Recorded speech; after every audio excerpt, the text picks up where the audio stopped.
Hello, everyone, and welcome to the Circle the World podcast, where we discuss Joe Abercrombie's First Law series. I am one of your hosts, Lord Chamberlain Jeffrey, and here are my co-hosts. Much like George. And Harrison, the Adeptus Historical. We continue our coverage of the Age of Madness trilogy with A Little Hatred, and we cover Where Names Are Made. So let's get started.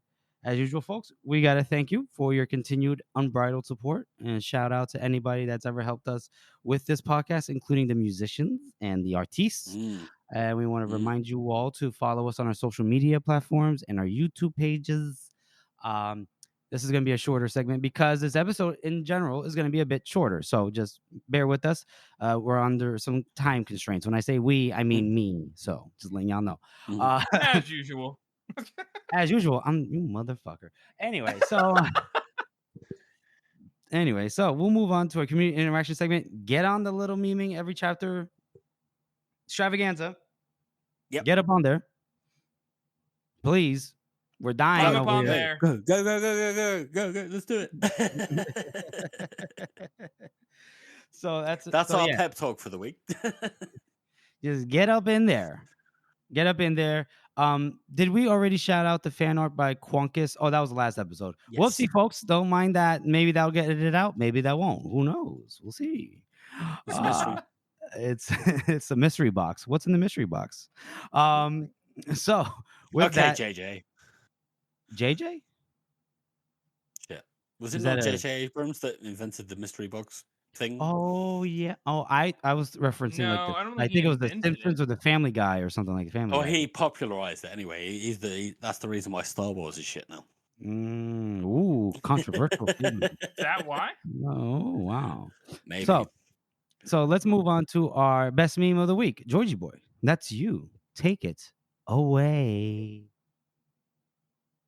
So yeah, this week we have additional _West _6210.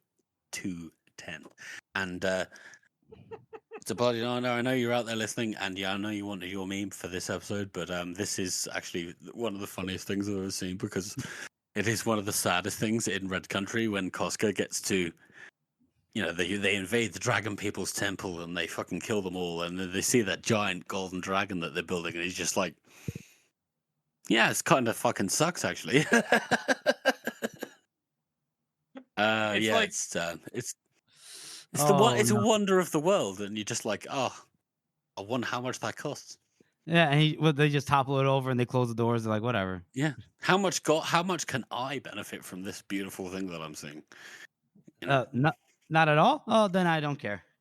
Well, let's just say that Costco truly was the villain of Red Country for many reasons.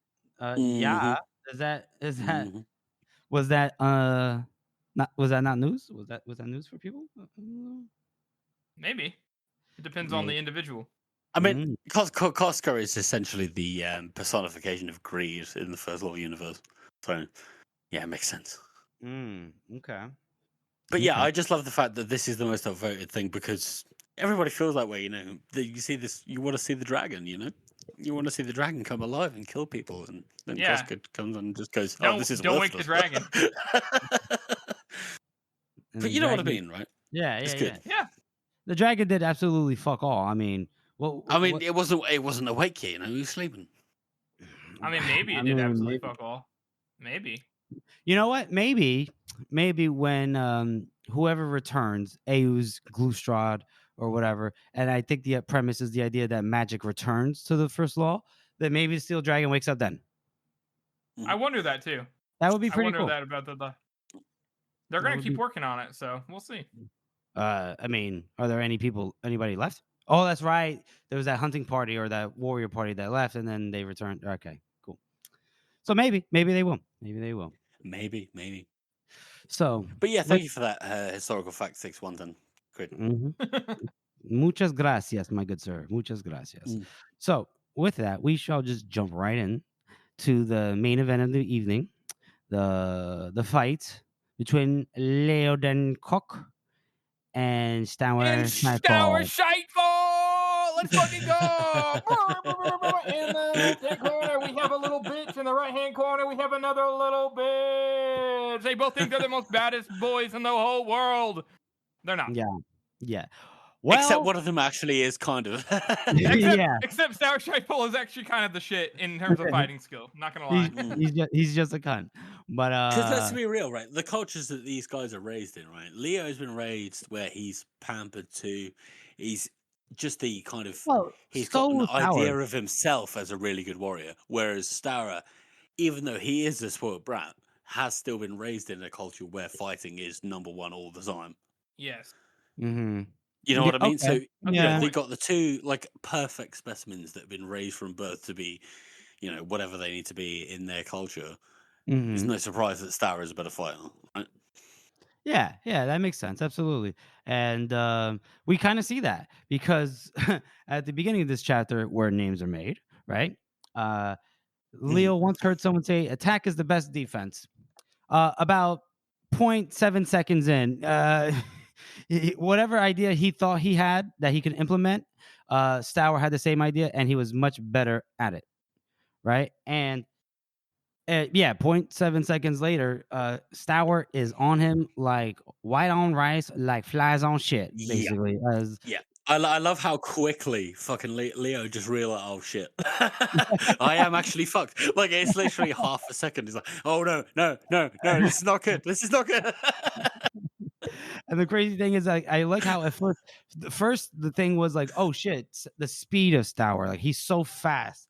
Yeah, right. He says he's wielding a broadsword like a rapier, which is Yeah. if you've ever held a fucking like a wooden like an iron bar, that's basically what it's like. Like using that like you're holding a stick. Right. Yeah, because they like the Northmen, they tend to have like what you said, broadsword, or at least a a wider blade, right? Anything. Well, I imagine it's sort of like a Viking sword, so like imagine like maybe that, a right? foot and a half of good broad sharp steel. Yeah, and then whereas maybe the Union men, they have the steels, which are like more like rapiers, right? I kind of imagine it halfway between like a rapier and a saber. Okay, so there you go. So it's much more dainty and finesse, as they say. Yes, but then again, Leo's sword is probably more of a northern style because of Angland, and don't it's forget, got more of a northern influence and all that. But don't forget, he's using Barnava's sword.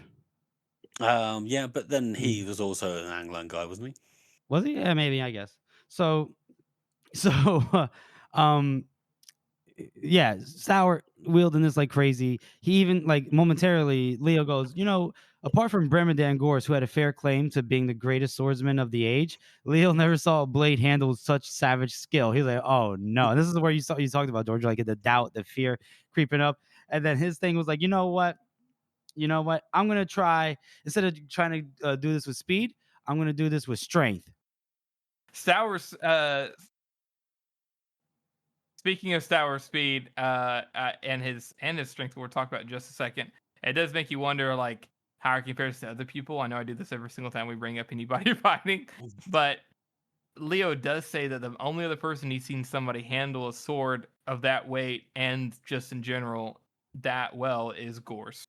Which and I don't think he even met Gorse. He just knows that that's the claim to the modern day claim. He's definitely not seen him fight, at least. Yeah, no, he's never seen him fight. No, because he's sort of like a mystery to him, the same way that all of the Northmen are. A mythical hero, Bloody Nine and Bremerdan Gorse. Yeah, mythical hero. Nine. And so Bremerdan Gorse. So Leo decides if he can't touch him in the speed department, he's going to utilize his strength, because he knows that Leo knows he has the strength. And so he waits for an opening, that he's expecting. And then he basically is able to, hook Stour and rain down some blows. But even though Stour is blocking them, and then it kind of does that thing where like their swords are crossing, and they're like faces gritting. That classic thing. It's called a lightsaber lock. Lightsaber no, lock. it's actually true. If it's called a bind, sharp blade right? meets, they actually do interlock, like on an atomic level almost. And it is a real thing. It does, but the thing is that like every single medieval like combat manual was like, avoid doing that. Yeah, not great. It's not bad. Great. It's really good in a film, but it's not good for an actual fight. Yeah. Which It Stour does. admit is, and I love how Stour just does it in a feint. You know, he's just fucking with him all the time, isn't he? I think part of the reason too it works fine in this fight. Like Joe doesn't normally do this, but these two assholes are so showmany that of course they would. Of course they'd be like, "Man, look at us! Oh, we're Anakin and Obi-Wan reenacted." I know how to do a riposte. Yeah, and so with this, I mean, Leo comes to realize after Stour in that little interlocking intermission, we could call it, Stour just kind of pushes Leo away, pushes him off balance, and even after he pushes him, Stour kind of does a swing that Leo has to duck, and Leo comes to the realization. He goes, "Stour was the better swordsman. Fuck." And so he thinks, okay, my next best option is to just kind of do the Homer Simpson method and just like just take all the hits, just tire him out. And then after about what, like a cut on the cheek and so Leo goes, "Oh no." And Stour goes, "I'm gonna bleed you, boy." And immediately, like, how different is this from every other fight scene in the First Law? Like, every other fight scene, even the duels, are so intense and, like, personal and visceral. Yes. And this one is so showy, even from their own perspectives. They both know that they're kind of putting on a show, even though Leo is on the down foot, you know? Mm-hmm. It's interesting. It's interesting for the comparison for sure because it's like this whole circle fight it's great because like this whole second trilogy is like a parallel of so many different other elements of Joe's work. Mhm. And so this is simultaneously supposed to be acted like a Fenris the Fear versus Logan fight, but really it's a Giselle versus Gorse fight, which is really cool and creative. It's even Yeah. like framed the same way, you know, like people are not really talking inside the Fenris and Fear and Logan fight. They're all hardened Northman veterans who are all holding the shields and oh fuck, what's gonna happen? What's the fate of the North gonna be? And here they're like, yeah, blah, blah, blah, blah, blah, blah. It's all about glory, lesser, just like how in the in the circle with Giselle. And we even have a fucking intervention, whether no matter how you believe in the fate or not, you have an intervention from magic. Mm-hmm. And Baez, Baez does the same thing. So it's just I think it's more like that fight, which is pretty cool. It is, and I don't know if anybody else, like, the first time reading this through, I was really disappointed that it's just like, yeah, go low, and Leo's like, oh, I guess I will. And that's it. Like, that's the whole deciding factor of the fight, is that Leo kind of begrudgingly goes, oh, yeah, whatever. I'll do it. Yeah. I mean, go ahead, yeah. Harrison. I think that there's more nuance to it in terms of like the whole aspect is that Stour becomes like they say he could have beaten Leo 5 times by that point. He goes through this insane wild swing. Basically, all Leo needed was a reminder that he's in a fight. At this point, he's completely tuckered out, which is why Stour feels like he can do that. And Yes, he keeps does Rico cutting look- him and wounding him in little ways and like playing with him, toying with him. I really Exactly. feel like Joe really has to just do the Mountain versus Viper fight from Game of Thrones. Like that's sort of like the way this is. Like, you know, he's toying with him and then he gets an advantage and wins. Yeah. Without the skull crushing, but you know. Yeah, without the skull crushing. That's fair. Yeah. And I like how we saw the different aspects here. Like we saw Clover's perspective, and apparently as someone that's a shield bearer for Stour, he was kind of gentle with Leo when Leo came crashing onto his shield. He's like, oh, like a good feather mattress. Here you go, my good sir. We see Sticky Ricky, obviously sitting next to Finry and Dogman. And Finry is obviously all sorts of fucked up right now. Yeah. She is seeing her. Finry is the main character of this chapter, right? Fucking hell, holy shit. Can you imagine your child being getting taken apart in the circle and watching it happen? Yep. Knowing that they're probably going to be humiliated and murdered in the worst way possible. And all Finry has to Just hope for is standing there. and all Finry has to hope for is, please God, don't let Stour cut off my son's cock. So please don't let it happen. That's probably exactly. That's what it's Some the wild worst shit like fucking that. death possible. Yeah. Which Stour was going for with the fucking Harrison called it a dramatic swinging beheading, right? That's what he was going for, obviously. Yeah. Ricky is very obviously she's stressed out too. And she's trying to force open the long eye to see something, and apparently she is able to make herself see. In the meantime, while Leo is struggling, while Stour is giggling in front of the guy's face. Imagine getting your ass whipped so bad that your opponent is giggling, not chuckling, but giggling. Can you imagine that? And I love the fact that she reflects on this as well. I love this quote here where she's like, she knew with one twitch of the sword she might lose her lover, her home, her future. People can be so tough and survive so much hunger and cold and disappointment, take beatings you wouldn't believe and come out stronger. But they can be so fragile too. And with one piece of sharp metal, all it takes to turn a man into mud. That's a great little thought process there. I mean, fuck.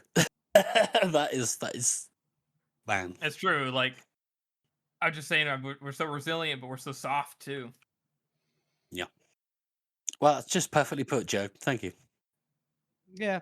One thing I did like that kind of humanized Leo a little bit was after he, decides to fight dirty, right? Throw some grass at Stour's face and headbutts him, and then does a pommel strike, I think, to his fucking face, right? And then Stour is like, oh, the pommel strike does come out. Yeah. Pommel strike. And then Stour goes, oh, we got ourselves a fight. And then he basically cuts Leo's leg. And then Leo's like, fuck.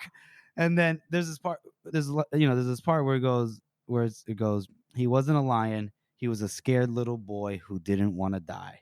But it was too late to listen to mother now. And I was like, ooh. Like the first time you ever read that, you're like, oh no, Leo.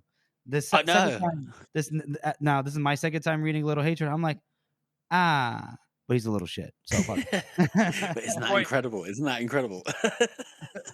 Isn't it incredible that a book can change so much on a second read through? You know? Yeah. I think it's you great. never see Leo going that way now that he's seemingly finally coming to terms with the fact that he is not an island and he's not capable of doing everything by himself. Mm-hmm. But even this is the most important of lessons. He forgets it by the next chapter. Exactly. He does the same thing. For those who don't remember, inside of The Trouble with Peace, after he gets blown to smithereens, he's like, this was it. He no longer would he ever put himself in this position. He's like, until next time. Instead, I'm going to become a genocidal maniac. Yeah. That's the kind of person you can't give chances to. You just got to kill him. Yeah, well, you know what? Maybe that's why he spared Stour at Nightfall. No, fuck that. This is why Stour shouldn't have fucked around. Killed him. Just easy. Both of them should have just killed each other. The world would be better if one of them was dead. No. Let Stour kill Leo right now, beginning this book. We don't have to worry about Leo ever again. Then let Ricky and Dogman deal and Finry deal with Stour. All right, just that. You what really I'm asking, hate Leo that much? My God. I hate what happened in this goddamn. You say that if this was an also chapter, I'd be agreeing with you, but I'm just saying, I mean, obviously, what I'm basically asking for is a completely different series. But you know what? Why can't I ask for that? Why can't I get what I want? George, you should talk to us about the long eye opening. Yeah, we should talk about that, by the way, which is really impressive. I find this so incredible that it kind of builds on the framework of the long eye that Joe has given us before in previous chapters. With the seeing of the arrow, and she just goes and pokes it away. But this time, it's not her that she's looking at. It's not something that's personal to her. And I think it's that sort of distance that amplifies this, right? And she sees everything about the fight, and focuses on the sword for some reason, and the wife of the person that made the sword. Not and the all that. wife of the person. That's the same thing as the arrow. I have a thought process for that actually. Go. What's your thought I process? But what I mean is, what I really mean is that Yeah. holy shit, Rekka sees a crack in the sky. And is this the first thing that we've ever seen of the other side? Raw, Like, literally. Yeah. Raw, yeah, this is the first view of the other side that we've ever seen, and this is almost Lovecraftian. It's She's seeing eternity in a fucking crack. It's crazy. yeah, it's something that she can't really describe, and it's a way of not being able to describe something that I've not seen before, which is just great, you know. yeah, it's impressive. I have a feeling the long eye, right, is supposed to be able to see the future and the past, and I wonder, this scene is not actually her seeing the other side. She's seeing the other side in the future whenever the worlds become one again, and whatever the fucked up thing Baez ends up doing or whatever. Mm. And I wonder Oh. that only in this read through, because I'm like, man, how does she see that? She's supposed to see. This is the only time she does this. She's supposed to see the future. Maybe she does see the future. Maybe But she I sees don't know. I don't know. the sky cracking open. What do you say about, like, you know, the other side of the future? I feel like it's sort of like a multi-dimensional thing where the other side exists outside of time as we know it. If you know what I mean, like, because every time we hear about, you know, the Keepers of Secrets, or when Pharaoh is talking to these people, it seems like they're always, you know, talking at the same time. They're all talking over each other, and it seems like they're all sort of in a kind of flux. So I feel like, I don't know. Remind me, the Keeper of Secrets. Not the Keepers of Secrets. That's from Warhammer. Sorry. Yeah, I know. I was like, what? That's why I asked. What are you talking about again? What are they called? Do you know when Pharaoh is talking to the demons? And what is... Oh. Talks to them too. Right. You know, when she's talking to people on the other side, she's hearing the voices and things like that. You know, There was a very those Keeper, things are... Yeah. There was very Keeper of Secrets name. It's very clearly that they're not existing in a reality that is the same as normal reality. Right. That's So true. it's not like you're going to look into the other side and be like, there's any difference, because they're all just in there suffering together. Right. You know, Like Pharaoh's piercing the veil. like there. hell, because that's what hell yeah. is. What it is hell. Yeah. I do think too, like the long eye. I mentioned this a couple times, but the long eye probably works in the way, in the only logical way I can think about it. Right, all magic comes from the other side. Is that her long eye is like a filter that goes through the other side and is able to perceive the future, because, like you said, George, I agree. The reality is not. It's not the same. Time is different there, and all of that. So she's seeing the same place she's looking at, but either in the future or in the past, and because she has no control, it's kind of random. I don't think it's that. I don't think that the crack in the sky is her seeing things. You know, she's not seeing the other side for any kind of reason or anything like that. It's just that the fact that she's trying to open her long eye so much to see the future in a very specific way is just breaking the cracks. So the filter that lets her see certain things, and when you open it too much, it just starts to crack around the edges. And that's why it's in the sky. It's in her upper vision. Okay, no, that's great. I totally agree with you. I think we're saying the same thing. You just articulated it way better. That's great, George. Well, thank you. And to that point as well, whenever Leo at the end of the fight looks up at her, he can see light coming through her hand, which is a crazy, insane, like, maybe Rick almost opened the other side right then and there. Yeah, Rekka could have undone Aeus's law right there and then. Holy shit. Oh, well, he says it's one eye gleaming from her fingers, between her fingers. Oh, that's what... it could be, right? It could be a... He's sitting 20 yards away in the middle of the fight. Unless you've got a fucking spotlight on you, your eyes do not shine. They do not gleam. He's Leo, so he doesn't make note of it. He's Leo. He doesn't... He's like, oh, that's interesting. Whatever. Maybe. If Baez saw that, he'd be like, holy fuck. He'd have her killed immediately. Well, you know Yoru's in the crowd somewhere, right? Always watching. And then he sprints back to Master like Izzy. But yeah, so Rekka sees the future and sees that the fight is going to go this way. Leo is going to duck under a very obvious, very choreographed swing and stab Stour, or does he cut him? I can't remember. So Leo's not actually about to do anything. He's about to get his head chopped off because he's so exhausted. Yeah, he's resigned, isn't he? He's like, Yeah. oh, yo, I'm gonna die now. Yeah, Woe is me. But Rika yells out to go low, so then he kind of just like listens and dives or falls while swinging very like clumsily, and the sword cuts right into Stour's fucking thigh, and it must have bit pretty deep because Stour goes like, "What the?" He screams, and he falls over. Well, Stour's probably like Leo, never actually been hurt. Truly, Maybe. I don't know. Maybe, but yeah, you know what? Maybe, yeah, that kind of makes sense. But I mean, if you get a fucking sword thudded into your it thigh, would be awful. Yeah. that's awful. From the way he reacted when he got slapped in the last chapter, then yeah, that makes sense. You know? Yeah. He's probably never even been slapped before. Probably not. Yeah.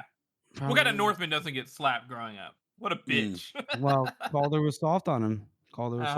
We didn't even talk about Calder in this chapter because obviously from Clover's point of view, like Clover's second POV in this chapter, he sees that like Scale's like, yeah, toy with them.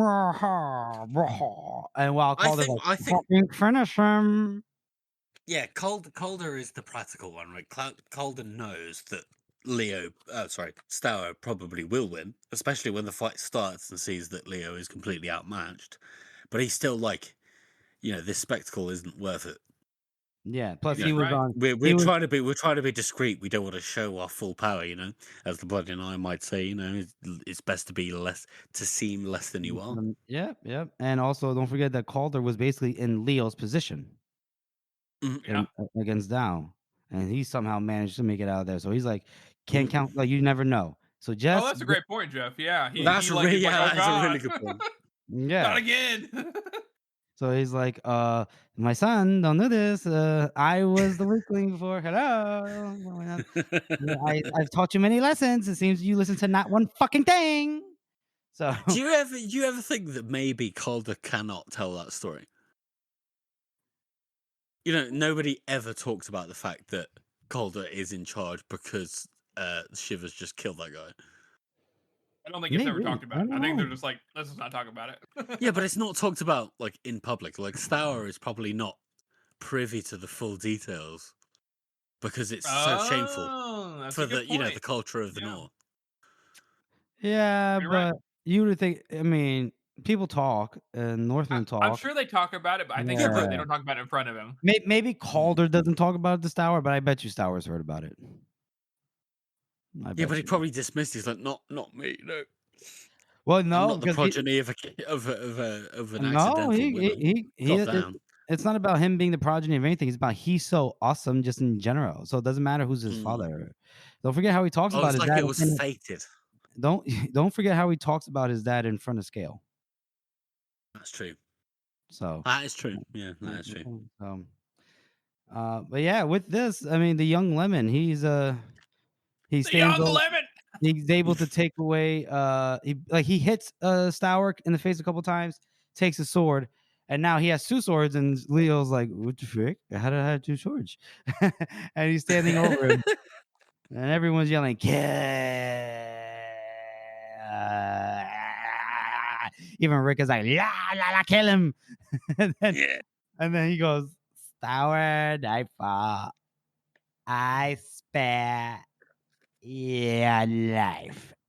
What a fucking time to grow a conscience, eh? No, actually, why do you guys think he did this? I've got some thoughts about this. I think he is for the first time in his life, he's come to terms with his mortality, and he's like, "Oh, yeah, I actually like people." Well, no, I don't know about the like people thing, but I think facing his mortality, facing near death, he doesn't want to just do any killing right there at that moment. He's coming so close to death, and I think it probably has something to do with one thing about Leo, for some reason, and maybe it's not true like throughout like in the through line of his character or anything like that, but there's a bit of Leo that's like a contrarian. So when That's you what I have mean. yeah, so when Yeah. people are like kill him, he's like, no, I don't think I will. He's like, you can't make me. I'm Yeah. in charge. I think he's power tripping. I think he's like, Stour would have killed me, but I'm Yeah. better than Stour. I And shall these guys want me to kill him. I am show Lord Governor, and he's so ingrained he can't help himself but do it even now. God, you're right. You're absolutely right, Jeff. He's like that power tripping manager that you have at work that has this little cadre of people around him that just go like, yeah, you do whatever you like. Yeah, you're good. You're great. You're the best. And he's Yeah. like, no, actually, I won't. I will do this instead because Yes, yes. yes. Why What not? All right. So then with that, obviously Leo collapses in a state of disarray and exhaustion. And the chapter ends with the phrase best lie down. And so, boys, I mean, how do you rate the chapter? Harrison, you go first. It's a tough one. I think that like switching perspectives too, like they switch to Clover and they switch to Rika. Rika's long eye stuff is so interesting because like she's the only POV character we have that actually like understands. Well, not even understands it. I guess the more she understands it, the less we see. But we actually get some raw, like kind of horrific, magic stuff, and that's really exciting and really cool. And she's such a well written like character in that way, and how she reacts to things. I have no problem with her saying go low because it would have happened either way. If another character said it, not a big deal. And I think it's a double standard to criticize it because Baez straight up cheats and start using magic in the other story, and it's not considered a plot issue. I think I'm going to give it a 7 and a knuckle. I like the fight scene. I think it's done well. And it is annoying and exciting and crazy that Leo does win and spares it. Yeah, I'm going to give it a similarly high score. I mean, you're absolutely right, Harrison. It's such an interesting conflict of things, especially knowing what we know, going forward with the ending and the way that everything works out. The fact that I think I'm just going to talk about one thing specifically: the fact that Rika breaks her fucking mind and almost opens a portal to the other side to save this guy that is an absolute cunt. It's what a beautiful piece of storytelling right there. Oh yeah, it's definitely an 8.5 right there. Wow. 8.5 damn. Fair enough though. That's crazy. That's good. I enjoy the chapter. I'm gonna give it a 7. I think it's a good chapter. The fight scenes, I think one of you guys mentioned it last week or whatever, that this fight scene isn't as like compelling as other ones that we've had from Joe. It is nice to see Leo get his shit kicked in. It fucking sucks to see him win, knowing what happens next. But and then obviously we Clover's perspective, like his running commentary, internally, and then Ricky, like you said, breaking that portal to the other side, or at least like peeking in, and I am really intrigued by what you said about maybe that's the location or whatever she saw in the sky. Like that's what's going to happen when Eus or Glustrad, whoever it is going to quote unquote return, and when magic returns to the first law world in full, into the circle of the world. But yeah, so it was well written. Good fight scene, not the best in my opinion. 7 out of 9 fingers from me. Yeah, fair enough. Yeah. So with that, we'll move on to our character spot, boys. Who else can we spotlight but Waters Me? What the fuck is her name? Waters Me. Yeah, Waters Me. The wife of the blacksmith of Stour Nightfall's sword that was given to him probably about 10 years ago. Maybe 5 years ago. It's hard to say. Oh, no, it was given to him when he was 10. Oh, it was 10 years ago. Yeah. No. Nice. He was 10. Not yeah, right. 10 years they're both 20. They're both 20? Why did I think Stour was like a little older? Stour Nightfall's about a year older, actually. So he's actually 21. Stour So is maybe Stour 11 is, years. Stour is older because Calder's wife, oh, what was her name? She was pregnant already. Yeah, Seth. Seth. Yep. So yeah, so okay, so 21-year-old, 20. Yeah, so 11 years ago. Yeah. So she saw 11 years back into the past. Talk about Watersmeet and his wife. There isn't much to talk about, guys. We don't have much going on here. This is a shorter, relatively speaking episode, and we hold did on. the Arrows, the Fletcher's wife as well, and it only seemed fitting to do. Oh, boys, we messed that up. His wife's not even mentioned. No, It's I his, didn't it's his, think so. it's his mother. He has his children working the bellows, which I imagine is the thing, and then his mother. What thing? That's You know, exactly what it is. That's yeah, exactly what it sounds like. I knew as what well. I'm not stupid. I know what I'm talking about. His mother, Drenna, puffing plumes of shaga smoke from her pipe as she nagged at the bindings on the grip. So we don't. Watersmeet might be a single man. He might be a widow himself. Might be a widow himself. Damn, homie. Damn, we're I think fucked. it's called, widower. Well, we're talking about Watersmeet anyway. So Yeah. which is a wild name, Watersmeet. I can't even find that fucking. What? How do you spell that? I don't know how much use you want to leave it. What his name? Yeah, I'm trying to. Water Smeet. It doesn't come up in my fucking copy of the ebook. Page 338. It's weird. Anyway, yeah. Go on. I feel like I've talked the most about Watersmeet. Why don't you fucking guys say something? Jesus Christ. He's a man with children, and he owns a forge and some bellows. He probably owns it in Carleon.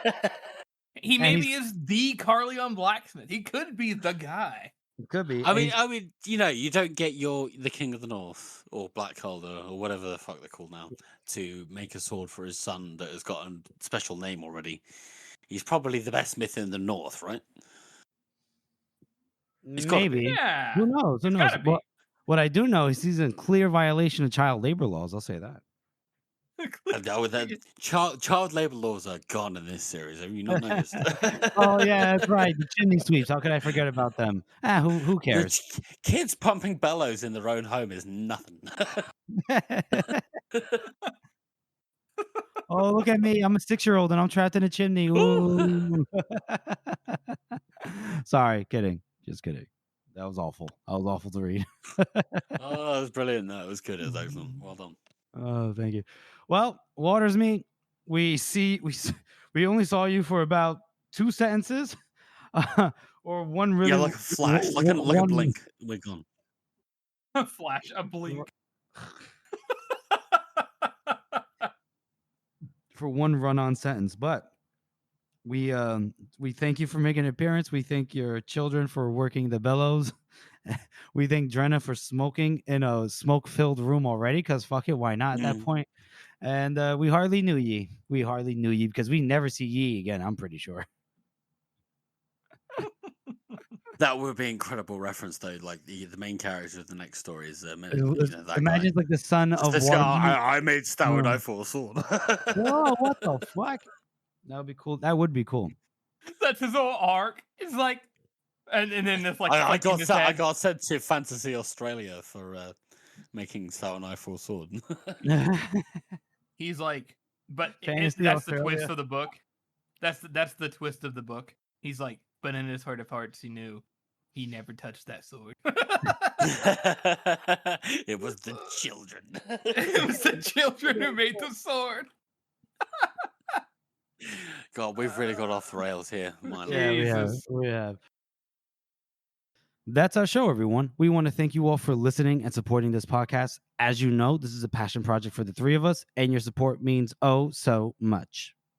Join us next week as we cover The Poor Pay the Price, The New Woman, and Las Casas.